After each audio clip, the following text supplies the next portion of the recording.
السلام عليكم ورحمة الله وبركاته. waxaan halkan ka salaamayaa dhammaan bulshooyinka nagu xiran taasoo aan ugu hambalyeynaayo inaan ka qayb gali doono sanadkii ugu horeeyay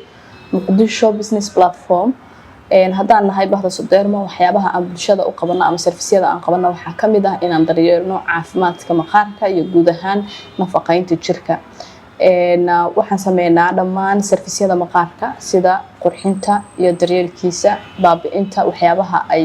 dadku u arkaan in jirkooda uu fool xumeeyay ama ku soo kordhay aan dabiiciga ahayn. ka nadiifinta sunta iyo gabdhaha maaragtay isticmaala waxyaabaha chemical-ka leh si ay u helaan natural skin kuwaasoo ka caawin doona inay qurux dabiiciya ay helaan. sidoo kale waxyaabaha aan qabano ee nutrition support-ka ah waxaa ka mid ah inaan sameyno hooyooyinka nuujisooyinka ah iyo kuwa ureyda ah inaan u sameyno nutrient support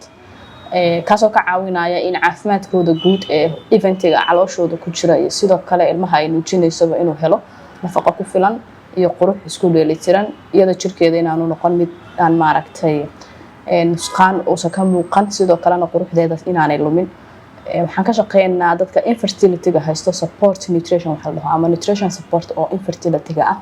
dadka ay ku yar tahay ama hormone imbalance-ga uu haayo waxaan siinaa quudin ama nafaqooyinka caawiyo inay jirkooda maaragtay uu u helo isku dheelitirnaanta hormoonska jirkooda. sidoo kale waxaan bixinaa waxyaabaha major-ka ah